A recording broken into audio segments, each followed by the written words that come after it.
कृष्णाय वासुदेवाय हरये परमात्मने प्रणतः क्लेशनाशाय गोविंदाय नमो नमः। जय श्री हरि। ओम नमः शिवाय। आप सभी का हमारे YouTube चैनल पर हार्दिक स्वागत है। आज सुने वैशाख मास में आगे की कथा का वर्णन। आज की कथा है राजा परीक्षित को ब्राह्मण का शाप, तक्षक के काटने से उनकी मृत्यु तथा उनकी रक्षा न करने के पाप से कलंकित काश्यप ब्राह्मण का स्वामी पुष्करणी में स्नान करके शुद्ध होना। श्री सूत जी कहते हैं, महर्षियों, अब मैं श्री स्वामी पुष्करणी के महात्म का प्रतिपादन करने वाला इतिहास कहता हूँ, जो इसे पढ़ने वालों के भी पाप का नाश करने वाला है। अभिमन्यु के पुत्र राजा परीक्षित धर्म के अनुसार इस पृथ्वी का पालन करते हुए हस्तिनापुर में निवास करते थे। एक समय वे मृगया में अनुरक्त होकर वन में घूम रहे थे। उस समय उनकी अवस्था 60 वर्ष की हो गई थी। वे भूख और प्यास से पीड़ित थे। घूमते घूमते उन्होंने एक ध्यान मग्न मुनि को देखकर पूछा, मुनि, मैंने इस समय वन में अपने बाण से एक मृग को घायल किया है। वह भय से कातर होकर भाग गया है। क्या आपने उसे देखा है? मुनि की समाधि लग गई थी। उन्होंने मौन रहने का व्रत भी लिया था। इस कारण राजा को कुछ भी उत्तर नहीं दिया। तब राजा ने कुपित हो एक मरे हुए सांप को धनुष से उठाकर मुनि के कंधे पर रख दिया और अपने नगर की राह ली। मुनि के एक पुत्र था जिसका नाम श्रृंगी रखा गया था। श्रृंगी के कृष नाम वाला कोई श्रेष्ठ ब्राह्मण मित्र था। उसने विवाद में अपने मित्र श्रृंगी से व्यंग्य पूर्वक कहा, सखे, तुम्हारे पिता इस समय मरा हुआ सांप कंधे पर ढो रहे हैं। तुम बहुत घमंड न दिखाया करो और मेरे आगे ये व्यर्थ क्रोध न किया करो।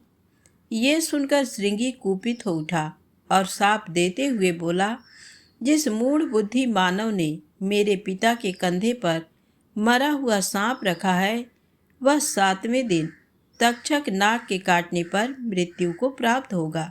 इस प्रकार उस मुनि कुमार ने उत्तरानंदन परीक्षित को शाप दे दिया। उसके पिता समीक मुनि ने जब ये सुना कि मेरे पुत्र ने राजा को शाप दिया है, तब वे उससे बोले, अरे, समस्त लोगों की रक्षा करने वाले राजा को तूने क्यों शाप दिया? राजा के न रहने पर हम लोग संसार में सुखपूर्वक कैसे रह सकेंगे? क्रोध से पाप होता है और दया से सुख मिलता है।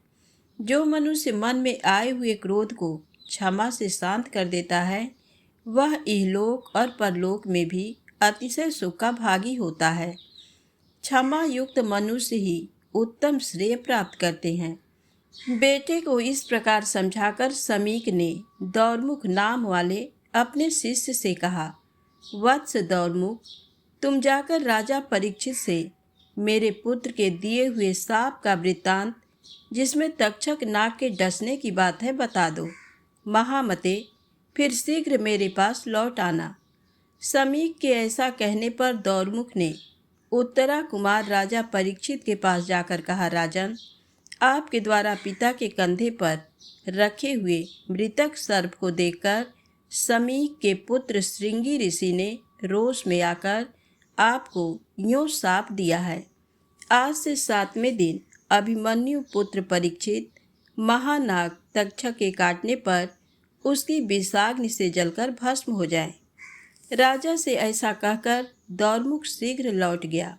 उसके जाने पर राजा ने गंगा की बीच धारा में एक ही खंभे का एक बहुत ऊंचा और विस्तृत मंडप बनवाया और भगवान विष्णु के प्रति भक्ति भाव बढ़ाते हुए अनेक देवर्षि, ब्रह्मर्षि तथा राजर्षियों के साथ वे उस ऊंचे मंडप में रहने लगे। उसी अवसर पर मंत्र जानने वालों में श्रेष्ठ काश्यप नाम वाला ब्राह्मण तक्षक के महान विष से राजा की प्राण रक्षा करने के लिए 7वें दिन वहां जा रहा था। दरिद्र होने के कारण वह राजा से धन पाने की इच्छा रखता था। इसी बीच में तक्षक नाग भी ब्राह्मण का रूप धारण करके आ गया। मार्ग में काश्यप को देखकर उसने पूछा, ब्राह्मण महामुने, तुम कहाँ जाते हो, मुझे बताओ। काश्यप ने उत्तर दिया, आज महाराज परीक्षित को तक्षक नाग अपनी विषाग्नि से जलाएगा। उसकी विषाग्नि को शांत करने के लिए मैं महाराज के समीप जाता हूँ। तक्षक बोला, विप्रवर, मैं ही तक्षक हूँ। मैं जिसे काट लूँ उसकी चिकित्सा 100 वर्षों में भी 10,000 महामंत्रों से भी नहीं हो सकती। यदि तुम में मेरे काटे हुए को भी अपनी चिकित्सा द्वारा जिला देने की शक्ति है तो बहुत ऊंचे इस वृक्ष को मैं डसता हूँ, तुम जिला दो। ऐसा कहकर तक्षक ने उस वृक्ष को काट लिया। उसके डसते ही वह अत्यंत ऊंचा वृक्ष जलकर भस्म हो गया। उस वृक्ष पर पहले से ही कोई मनुष्य चढ़ा हुआ था, वह भी तक्षक के विष की ज्वालाओं से दग्ध हो गया। तब मंत्रज्ञों में श्रेष्ठ काश्यप ने अपनी मंत्र शक्ति से उस जले हुए वृक्ष को भी जिला दिया। उसके साथ ही वह मनुष्य भी जी उठा। ये देख तक्षक ने मंत्र कुशल काश्यप से कहा, ब्राह्मण, राजा तुम्हें जितना धन दे सकते हैं उससे दूना मैं देता हूँ, इसे लेकर शीघ्र लौट जाओ। ऐसा कहकर तक्षक ने उसे बहुमूल्य रत्न देकर लौटा दिया। उसके बाद तक्षक ने सब सर्पों को बुलाकर कहा, तुम सब लोग मुनियों के वेश धारण करके राजा के पास जाओ और उन्हें भेंट में फल समर्पित करो। बहुत अच्छा कहकर सभी राजा को फल देने लगे। उस समय तक्षक भी किसी बेर के फल में कृमि का रूप धारण करके राजा को डसने के लिए बैठ गया। ब्राह्मण रूपी सर्पों के दिए हुए सभी फल राजा परीक्षित ने बूढ़े मंत्रियों को देकर कौतूहल बस एक मोटे फल को हाथ में ले लिया। इसी समय सूर्य भी अस्ताचल पर पहुंच गए। उस फल में सब लोगों ने तथा राजा ने भी एक लाल रंग का कीट देखा। वही तक्षक था। उसने शीघ्र ही फल से निकलकर राजा के शरीर को लपेट लिया। ये देख आसपास बैठे हुए सब लोग भय से भाग गए। ब्राह्मणों, तक्षक की अत्यंत प्रबल विषाग्नि से राजा परीक्षित मंडप सहित तत्काल जलकर भस्म हो गए। पुरोहित और मंत्रियों ने उनका और्ध्वदैहिक संस्कार करके प्रजा की रक्षा के लिए उनके पुत्र जन्मेजय को राजा के पद पर अभिषिक्त कर दिया। तक्षक से राजा की रक्षा करने के लिए जो काश्यप नामक ब्राह्मण आया था, उसकी सब लोग निंदा करने लगे। अंत में वह साकल्य मुनि की शरण में गया और उन्हें प्रणाम करके बोला, भगवान, आप सब धर्मों के ज्ञाता और भगवान विष्णु के प्रिय भक्त हैं। ये मुनि, ब्राह्मण, सुहृद तथा अन्य लोग जो मेरी निंदा करते हैं, इसका क्या कारण है, ये मैं नहीं जानता। यदि आप जानते हो तो बताएं। तब महामुनि साकल्य ने क्षण भर ध्यान करके काश्यप से कहा, तुम तक्षक से महाराज परीक्षित को बचाने के लिए जा रहे थे, किंतु आधे मार्ग में तक्षक ने तुम्हें मना कर दिया।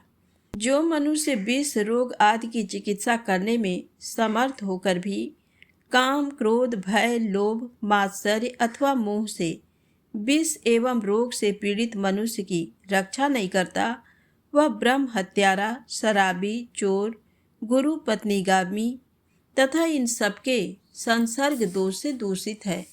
उसके उद्धार का कोई उपाय नहीं है। महाराज परीक्षित पवित्र यश वाले, धर्मात्मा, विष्णु भक्त, महायोगी तथा चारों वर्णों की रक्षा करने वाले थे। उन्होंने व्यास पुत्र सुखदेव जी से भक्तिपूर्वक श्रीमद् भागवत की कथा सुनी थी।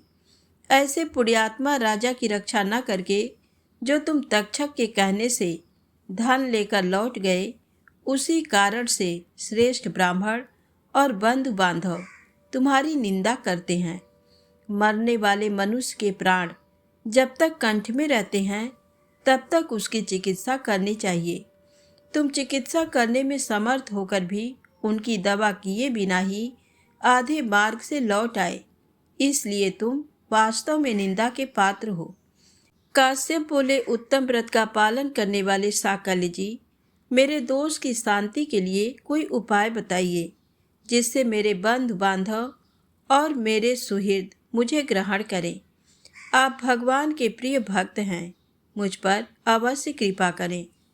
तब मुनिवर साकल्य ने क्षण भर ध्यान करके कृपा पूर्वक काश्यप से कहा, ब्राह्मण, इस पाप की शांति के लिए मैं तुम्हें एक उपाय बताता हूँ। स्वर्णमुखरी नदी के तट पर भगवान लक्ष्मीपति की निवास भूमि है। उसका नाम वेंकटाचल है, जो सब लोगों में पूजित है। उसका दूसरा नाम शेषाचल भी है। वह परम पवित्र तथा देवता और दानवों से भी बंदित है। ब्रह्म हत्या, सुरापान तथा सुवर्ण की चोरी आदि बड़े बड़े पापों का वह नाश करने वाला है। उसी पर्वत पर स्वामी पुष्करणी है, जो सब पापों का निवारण करने वाली है। वह मंगलदायिनी पुष्करणी भगवान श्रीनिवास के स्थान से उत्तर दिशा में है। तुम वेंकटाचल पर जाकर कल्याणमयी स्वामी पुष्करणी में संकल्प पूर्वक स्नान करो। फिर पश्चिम तट पर बसे हुए वाराह स्वामी की सेवा करके भगवान के मुख्य मंदिर में जाओ। वहाँ भक्तों को अभय प्रदान करने वाले शंख चक्रधारी, बनमाला विभूषित, स्वर्णाचल निवासी भगवान श्रीनिवास का विधि पूर्वक दर्शन करके तुम सब पापों से मुक्त हो जाओगे। ये सुनकर मुनिवर काश्यप ने देव दानव वंदित स्वामी पुष्करणी में नियम पूर्वक स्नान किया। इससे वे शुद्ध और स्वस्थ हो गए। फिर सब बंधु बांधवों ने उनका विधि पूर्वक पूजन करके कहा, आप निस्संदेह हमारे पूज्य हैं। ब्राह्मणों, इस प्रकार मैंने आप लोगों से वेंकटाचल की महिमा का वर्णन किया है। जो मनुष्य भक्तिपूर्वक इसे सुनता है वह विष्णु लोक में प्रतिष्ठित होता है। प्रेम से बोले, लक्ष्मी नारायण भगवान की जय हो। आज की कथा यहीं समाप्त होती है। आगे की कथा कल अवश्य सुनिएगा। यदि आपको कथा अच्छी लगे तो लाइक अवश्य करें, चैनल को सब्सक्राइब करें, ज़्यादा से ज़्यादा शेयर करें। जय माता दी, जय भोलेनाथ।